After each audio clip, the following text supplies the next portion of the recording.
সপ্তম সাধু নাতি ককা দেউতা কালিৰ সাধুটো যদিও চুটি কিন্তু বঢ়িয়া আজিও তেনেকুৱা এটাকে কোৱা ককা শুন দেৱাংগ ভূষণ বস্ত্ৰ এজন ৰজা আছিল এদিন তেওঁ পাত্ৰ মন্ত্ৰী আৰু সভাসদসকলক ক'লে সকলো মানুহে দিনত বন কৰে ৰাতি হ'লে শুই থাকে আমিচোন দিনকে ৰাতি ৰাতিকে দিন কৰি লওঁ হওক আমি ৰাতি হ'লে দিন বুলি কাম বন কৰিম দিনত ৰাতি বুলি শুই থাকিম হওক পাত্ৰ মন্ত্ৰী সকলে ৰজাৰ কথাত হয় দিলে পাছদিনা ৰজাই নগৰৰ ঢোল পিটি শুনাই দিলে যে আজিৰ পৰা ৰাতিক দিন আৰু দিনক ৰাতি কৰা হ'ল যি এই নিয়ম নাপালিব তাৰ শাস্তি হ'ব ৰজাৰ দণ্ডৰ ভয়ত সকলো সেইদৰে চলিবলৈ ধৰিলে ইয়াৰ পিছত সেই ৰাজ্যৰ মানুহে ৰাতি কাম কৰে দূৰলৈ যায় হাৰে থাকে কিন্তু দিন হ'লে সোনকালে খাই বৈ শুই থাকে ৰজাৰ পালি পহৰীয়াই দিনত ৰাতি বুলি পহৰা দিয়ে এদিন সেই দেশলৈ অন্য দেশৰ পৰা কেইটামান তাঁতী আহিছিল সিহঁতে সেই দেশৰ নিয়ম নুবুজি দুপৰীয়া আলিয়ে আলিয়ে ঘূৰি ফুৰিছিল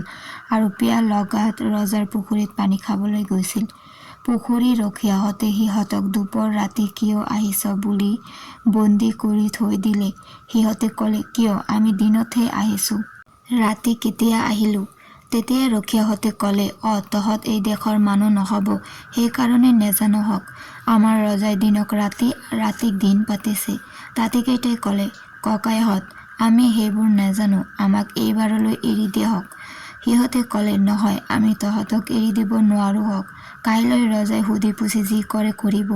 সেইদিনা তাঁতীকেইটাই বন্দীশালতে থাকিল ৰাতি হলত ৰখীয়াই নি সিহঁতক ৰজাক গতাই দিলে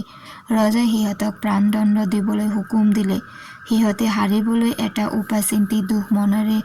ৰজাৰ আগত এইদৰে ক'লে মহাৰাজ আমাৰ গাত এটি বিদ্যাহে গ'ল কোনেও শিকিবলৈ নাপায় ৰজাই সুধিলে কি বিদ্যা কওকচোন বাৰু সিহঁতে ক'লে মহাৰাজ আমি দেৱাংগভূষণ বস্ত্ৰ বব জানো ৰজাই সুধিলে দেৱাংগভূষণ অৰ্থাৎ দেৱতাৰ গাৰ কাপোৰ ৰজাই ভাবিলে বাৰু ইহঁতৰ প্ৰাণ ৰক্ষা কৰি সেই বস্ত্ৰ এযোৰকে বোৱাই লওঁচোন ইয়াকে ভাবি ৰজাই ক'লে তহঁতে যদি মোক এযোৰ দেৱাংগভূষণ বস্ত্ৰ বৈ দিব পাৰ তেন্তে তহঁতৰ প্ৰাণ ৰক্ষা কৰিম সিহঁতেও পাৰিম হওক বুলি ক'লে সিহঁতে কাপোৰ ববলৈ বুলি ৰজাৰ পৰা 10 সোণ নিলে আৰু মিছামিছিকৈ এখন তাঁতশাল পাতি সূতা নাইকিয়া শাল খপৰ খপৰকৈ ববলৈ ধৰিলে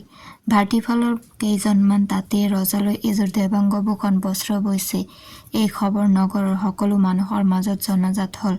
দেৱাংগভূষণ বস্ত্ৰনো কেনেকুৱা বুলি অনেক মানুহ তাত চাবলৈ যায় কিন্তু তাঁতীহঁতে কয় যে যি মানুহ জহৰাহি এই দিব্য বস্ত্ৰ নেদেখে যি প্ৰকৃততে বাপেকৰ সিহে দেখে সেইকাৰণে তাত চাবলৈ যোৱা মানুহে আমি দেখিছোঁ বুলি আন মানুহৰ আগত কয়হি কাৰণ যেয়ে নাই দেখা বুলিব সেয়ে জহৰা হ'ব 7 দিনমানৰ মূৰত তাঁতীহঁতে 10 সোণৰ সূতাই নাটিলে বুলি আৰু 10 সোণ ৰাজভঁৰালৰ পৰা লৈ গ'লহি আৰু মিছামিছিকৈ এটা যঁতৰ লৈ শূন্যতে হাত চলাই সূতা কটা হ'ল বুলি মানুহক দেখুৱাই খপং খপং কৰি তাঁত ববলৈ ধৰিলে কাপোৰ কিমান বোৱা হৈছে এই কথা জানিবৰ নিমিত্তে ৰজাই এদিন তেওঁৰ তামুলী আৰু বৰকটকীক তাঁতশাললৈ পঠালে তাঁতীহঁতে সেইদিনা তেওঁলোকক দেখুৱাই ধুমাধুমিকৈ তাঁত ববলৈ ধৰিলে কিন্তু এজনেও কাপোৰ দেখা নাপালে তামুলীয়ে ভাবিলে মই তেন্তে জহৰা হ'বলা নহ'লে কিয় কাপোৰ নেদেখিম কটকীয়ে মনে মনে ভাবিলে হাই ময়ো জহৰাহে নহ'লে কাপোৰ দেখিলোহেঁতেন এইদৰে দুয়ো ভাবি লাজৰ ভয়ত আচল কথা প্ৰকাশ নকৰি কাপোৰ দেখিছোঁ হওক ভাল হৈছে বুলি ঘৰলৈ গ'ল আৰু তাঁতীহঁতে উত্তম কাপোৰ বৈছে বুলি ৰজাক জনালেগৈ তাৰ পাছদিনা তাঁতীহঁতে ফুল দিবলৈ বুলি এখেৰ হীৰা আৰু 5 মুকুতা ৰাজভঁৰালৰ পৰা ৰজাক জনাই লৈ গ'লহি আকৌ মিছামিছিকৈ সিহঁতে মানুহক দেখুৱাই কাঠি বাছি ফুল দিবলৈ লাগি গ'ল 3 দিনমান ফুল দিয়াৰ ভাও দেখুওৱাৰ পাছত কাপোৰ ওলাল বুলি সিহঁতে খবৰ দিলে এটি ভাল দিন চোৱাই ৰজাই দেৱাংগভূষণ বস্ত্ৰ পিন্ধিবলৈ সাজু হ'ল কালিলৈ ৰজাৰ দেৱাংগভূষণ পিন্ধাৰ দিন সেই নিমিত্তে আজিয়েই ঢোল কোবাই শুনাই দিয়া হ'ল যে কাইলৈ ৰজাই দেৱাংগভূষণ বস্ত্ৰ পিন্ধিব যাৰ ইচ্ছা আছে চাবলৈ যাব পাৰে ৰজাই দেৱাংগভূষণ বস্ত্ৰ পিন্ধিব শুনি নগৰৰ সকলো প্ৰজা ৰজাঘৰলৈ আহিল আৰু তাঁতীকেইটাও এটা জপা তাত দেৱাংগভূষণ বস্ত্ৰ আছে বুলি লৈ আহি সেই সভাত উপস্থিত হলহি। নগৰৰ মানুহত বাজেও গাঁৱৰ পৰা বুঢ়া তিৰোতা খুৰা কোঙা ল'ৰা ছোৱালী অনেক আহিবলৈ ধৰিলে। নগৰৰ মানুহেৰে দলদোপ হেন্দোল দোপ লাগি পৰিল। কাপোৰ পিন্ধোৱাৰ সময় আহিলত তাঁতীহঁতৰ ভিতৰৰ মুখিয়ালটোৱে জপা মেলি মিছামিছিকৈয়ে কাপোৰ এখন উলিওৱাৰ ভাও দেখুৱাই ক'লে,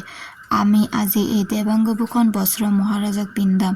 যিসকল লোক প্ৰকৃত বাপেকৰ সন্তান তেওঁলোকেহে বস্ত্ৰ দেখিব, যিসকল লোক জহৰা তেওঁলোকবিলাকে নেদেখে। এইবুলি সি মিছামিছিকৈ নতুন চুৰিয়া পিন্ধোৱাৰ ভাও দেখুৱালে আৰু ৰজাৰ গাৰ কাপোৰ খহাই দি নতুন কাপোৰ গাত মেৰাই দিয়াৰ দৰে দিলে। তাৰ পাছত সি ক'লে, ৰাইজসকল, আপোনালোকে ৰজাক এতিয়া বস্ত্ৰ পিন্ধালত কেনে দেখিছে? সকলোৱে দেখিলে ৰজাক নাঙঠহে কৰিছে, কিন্তু আচল কথা ভাঙি ক'লে জহৰা হ'ব লাগে বুলি কোনেও সেই কথা ক'বলৈ হা নকৰিলে। সেই দেখি সকলোৱে বৰ সুন্দৰ হৈছে বুলি ক'বলৈ ধৰিলে। ইফালে ৰজাই চাই দেখে যে তেওঁৰ নাঙঠহে হৈছে,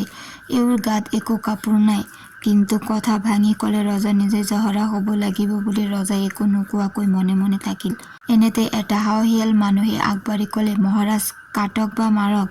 বন্দীয়ে আপোনাক নাঙঠ কৰা যেন দেখিছোঁ। তেতিয়া হা পাই ইটোৱে বোলে, হয় আমিও নাঙঠা কৰা যেনহে দেখিছোঁ, সিটোৱে বোলে আমিও তেনেহে দেখিছোঁ।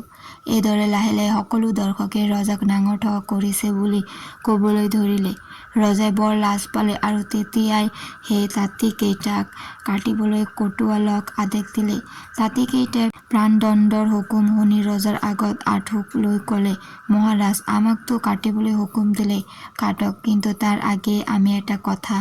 মহাৰাজৰ আগত কওঁ। মহাৰাজে দিনক ৰাতি আৰু ৰাতিক দিন পাতিছে। আমি বিদেশী মানুহ, পৃথিৱী গোটেইখনত দিন ৰাতি জাক বোলে, তাকে বুলি দিনত মহাৰাজৰ আলিত ফুৰিছিলোঁ আৰু পুখুৰীৰ পানী খাইছিলোঁ। মহাৰাজৰ এনে অদ্ভুত হুকুমৰ কথা নাজানিছিলোঁ। তথাপি মহাৰাজে আমাক কাটিবলৈ হুকুম দিছিল। মহাৰাজে দিনক ৰাতি বুলি ওলোটা শাস্ত্ৰ কৰিব পাৰে, নাঙঠটো কাপোৰ পিন্ধা বুলিহে চলাব নোৱাৰে। আমি ভাবিছিলোঁ মহাৰাজৰ নিচিনা ক্ষমতাশালী ৰজাই ঠিক ইয়াকো চলাব পাৰিব। এতিয়াতো বুজিলোঁ মহাৰাজৰ সেইটো ক্ষমতা নাই। ৰজাই তাঁতীহঁতৰ কথা শুনি ঠিক বুলি বুজি সিহঁতক এৰি দিলে। আৰু সেইদিনাৰ পৰা ৰাতিক দিন কৰা আৰু দিনক ৰাতি কৰা হুকুম ৰদ কৰিলে। তাঁতীকেইটাই সোণ ৰূপ হীৰা মুকুতাবোৰ লৈ সিহঁতৰ দেশলৈ উভতি গ'ল।